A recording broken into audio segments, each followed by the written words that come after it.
On the night of August 15, 1977, the Big Ear radio telescope outside Delaware, Ohio, was doing something very simple and very ambitious at the same time. Its fixed metal walls pointed toward a strip of sky in Sagittarius, while the rotation of the Earth slowly dragged new stars and gas clouds through its narrow listening beam. The telescope was tuned near 1420 MHz, the natural emission frequency of neutral hydrogen, a place on the dial favored by early SETI projects looking for artificial whispers buried in cosmic noise. The data did not arrive as a dramatic tone or a flashing alert. It came as numbers, intensity readings printed in long columns of characters by an IBM 1130 computer onto sheets of paper. Days later, volunteer astronomer Jerry R. Eman sat at a desk in a quiet office, red pen in hand, checking row after row of mostly dull output. Then he saw it, 6EQUJ5, a vertical string of characters marking a signal that rose from background noise to more than 30 standard deviations above it and stayed strong for the full 72 seconds that the sky position remained inside Big Ear's beam. Eman circled those characters and wrote a single word beside them: "Wow." The annotation gave the event its name, but not its explanation. No one heard the signal in real time. There was no tape of an alien hello, no recorded voice, only numbers embedded in a printout from a summer night when something, somewhere in Sagittarius, spoke in the narrowband language Big Ear was waiting for. Nearly half a century later, the questions around that one sequence of characters have only grown sharper. The moment preserved in photographs is strangely quiet. It is not August 1977 under the night sky, but a later afternoon when Jerry Eman, in his 40s, stands beside a sheet of computer paper tacked to a wall. The string 6EQUJ5 is circled in red ink, the word "wow" scrawled in the margin.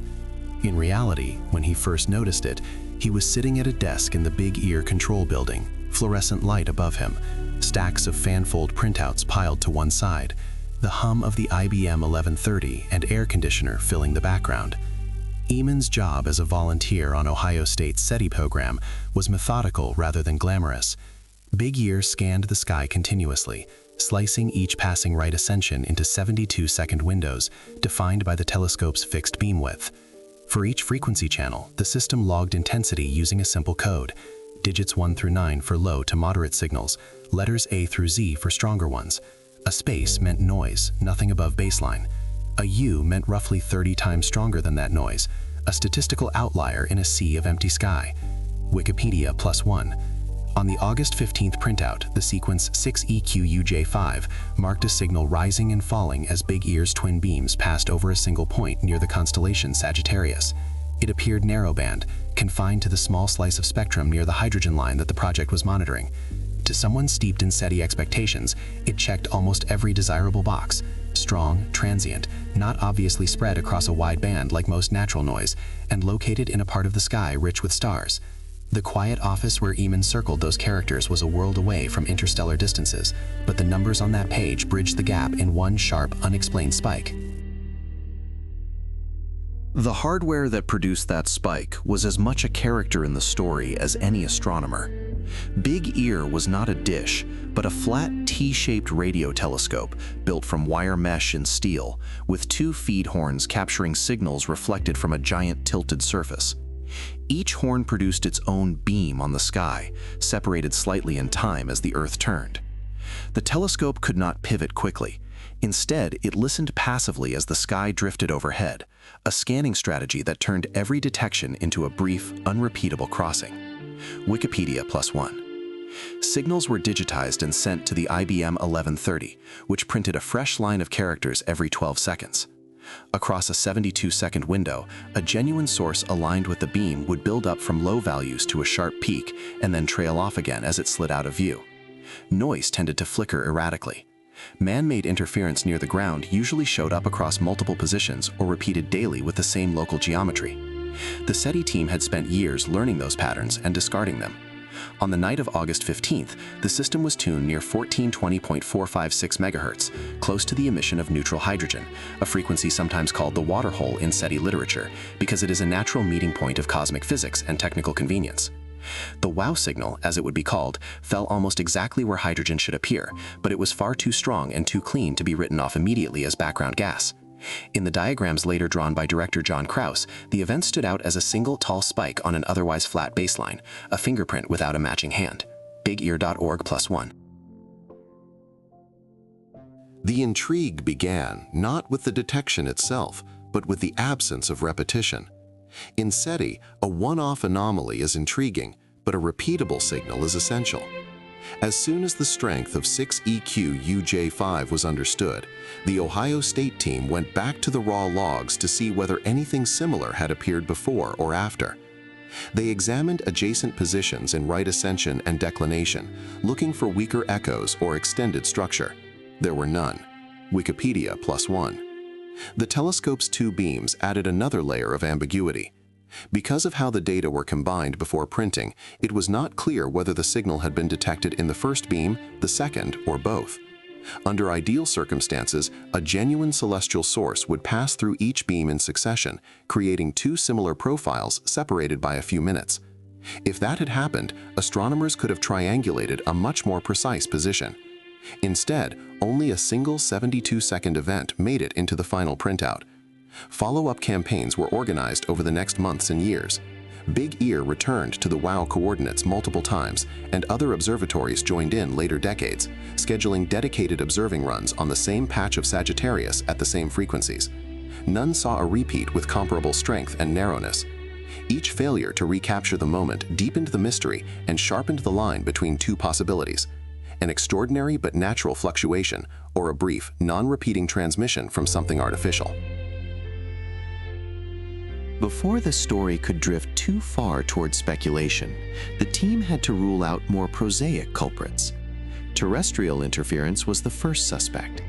The frequency of neutral hydrogen is technically protected, but in practice, spillover from nearby bands, poorly shielded electronics, or distant transmitters can leak into radio astronomy data. Engineers looked for signatures of aircraft radar, ground-based communications, or reflections from space debris glinting across the beam.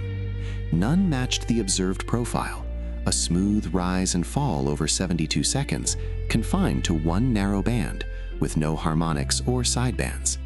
Wikipedia+1. Next, they considered known astronomical sources in the region. The WOW coordinates lie near the direction of the globular cluster M55 and the Chi Sagittarii star group, in a part of Sagittarius rich with stars and gas. Natural emitters such as pulsars, masers, or hydrogen clouds can produce strong radio signals, but most either sit at broader frequencies, show characteristic time variability, or occupy multiple beams as they drift. The WOW peak, with its specific coded intensity and isolated appearance, did not slot neatly into those categories as understood at the time. Sky at Night magazine +1. There was also the physical configuration of Big Ear to consider. Ground tests, calibration runs, and other days' logs were combed for similar 6EQ-U5-like patterns that might indicate an instrumental artifact. The telescope had been operating for years without producing anything comparable. If this was a glitch in the electronics or software, it was an exceptionally well-behaved one, perfectly timed with the beam crossing and never seen again. In report after report, investigators were left writing the same conclusion in slightly different words. No conventional, confirmed explanation fit all of the observed constraints. In the decades that followed, the WOW signal became a kind of Rorschach test for the SETI community and the public. For some, it was the closest thing yet to a candidate transmission from another civilization, strong, narrowband, near a theoretically significant frequency, and apparently unconnected to local interference. For others, it was a reminder of the statistical traps that lie in enormous datasets, where rare natural events can masquerade as something intentional. SETI.org+1. Officially, the Ohio State group remained cautious. In public talks and papers, Emin and Krause emphasized that WOW was interesting but unconfirmed, a signal that merited continued attention but did not justify headlines about contact. They walked a narrow line between acknowledging its exceptional features and warning that any extraordinary claim demanded more than a single unexplained detection.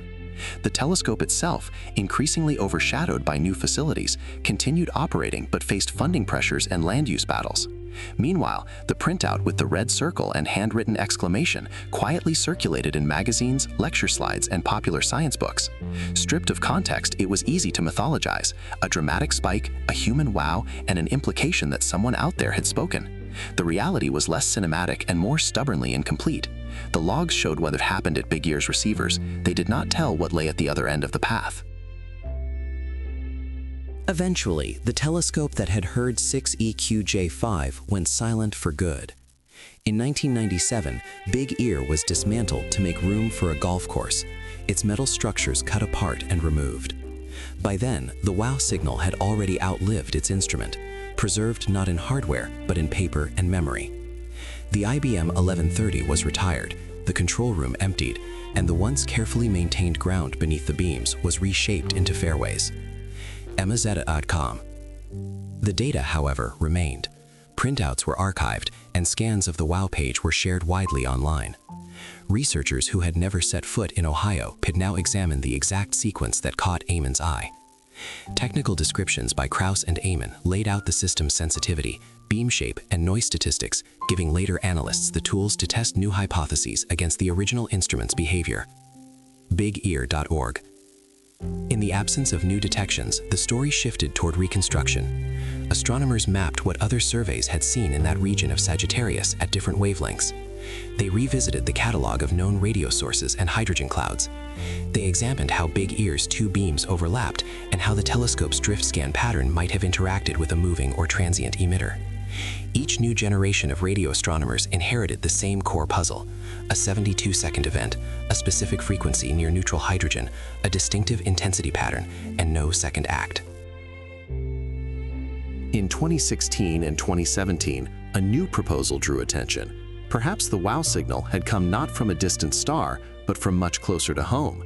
Astronomer Antonio Paris suggested that one or more comets, notably 266P Christensen and P2008Y2 Gibbs, might have been passing through the right part of the sky in 1977. Comets can be surrounded by vast clouds of hydrogen gas, which, under some conditions, might emit at the 1420 MHz hydrogen line. If Big Ear's beam had swept across such a cloud, the resulting signal could mimic some of the features seen in the WOW data. archive +2, phys.org +2. To test this, Paris and collaborators used a smaller radio telescope to observe 266P Christensen and other comets at the relevant frequency when they passed through comparable positions in the sky decades later. They reported detections of hydrogen line emission and argued that the 1977 event was likely a cometary phenomenon, not an artificial transmission. Their work injected a natural, solar system-based explanation into a debate long dominated by either distant astrophysical sources or speculation about extraterrestrial beacons. The comet hypothesis, however, remains contested. Critics have pointed to uncertainties in the reconstructed orbital positions of the comets, questions about whether their hydrogen clouds would have been bright enough to produce the observed intensity at Big Ear, and differences between modern observations and the original signal profile. The result is not a clean resolution, but a new branch in the decision tree. If a comet can explain some features of WOW, it must also be shown that alternative astrophysical or instrumental causes are less likely. More recently, attention has shifted from specific objects to the broader physics of hydrogen emission. Projects such as Arecibo WOW have revisited archival data from other radio observatories, looking for brief, powerful narrowband bursts near the hydrogen line that might resemble 6EQJ5. One line of work suggests that natural masers in cold interstellar hydrogen clouds could, under rare conditions, produce transient brightenings that briefly spike above background levels, then fade. ARXIV +2, earthsky.org +2. In this view, WOW could represent an instance of such a maser event passing through Big Ear's beam at just the right moment and orientation. The lack of repetition would then reflect the combination of a narrow beam in space, a drifting telescope on Earth, and a transient astrophysical process. This explanation does not require intelligent origin, but it also does not yet rest on a catalog of many similar events. It is a statistical argument. Given enough time and enough sky, rare natural alignments should occasionally look extraordinary. SETI researchers have responded by emphasizing method rather than outcome. Whether WOW is ultimately traced to a comet, a cloud, or something else entirely, the incident demonstrates how a single unexplained signal can drive both new instrumentation and new analysis techniques. The hunt for WOW-like events now plays out across arrays with far greater sensitivity and bandwidth than Big Ear ever had, but the decision rules remain familiar. Look for narrowband, look for repeatability, and treat every anomaly as both an opportunity and a trap. For the public, the WOW signal's power lies less in technical nuance and more in its human scale. The image of a scientist circling a row of characters and writing "wow" has become part of popular culture, referenced in documentaries, podcasts, and even fiction. The actual printout, with its plain typography and hand-drawn circle, appears on posters and t-shirts. The sequence 6EQUJ5 is used in passwords, band names, and artwork. A transient spike in a radio telescope's log has been transformed into a symbol of unanswered questions. AAA.org. Inside the scientific community, the same event is often used more cautiously. In conference talks, it shares slides with reminders of false positives, signals that looked promising until they were traced to satellites, local electronics, or previously unknown natural processes. Researchers stress that WOW is interesting but incomplete, a data point rather than a discovery. It is a story about the limits of single events, about the need for replication and careful elimination of mundane causes before entertaining more speculative ones. That tension between symbol and data shapes how the case is taught. Students are shown the printout alongside the full technical context, beam patterns, frequency drifts, signal-to-noise calculations, and follow-up campaigns. The red circle is framed as a starting point, not a conclusion. The lingering gap between popular fascination and professional caution is itself part of what keeps the WOW signal in circulation. The Big Ear detection also influenced how later SETI experiments were designed. Modern arrays, such as those used by the SETI Institute and other groups, often insist on immediate verification. When a candidate signal appears, they attempt near real-time follow-up with other telescopes or at other frequencies, minimizing dependence on paper logs and delayed human review. The lesson from 1977 is simple. If you only discover something days later in printouts, you have lost your best chance to listen again under identical conditions. SETI.org, +1 instrument. Designers have also built in more robust tools for identifying interference. Wider spectral coverage, higher time resolution, and automated flagging systems help distinguish satellites and terrestrial emitters from genuine celestial sources. Databases of known transmitters are cross-checked in real time.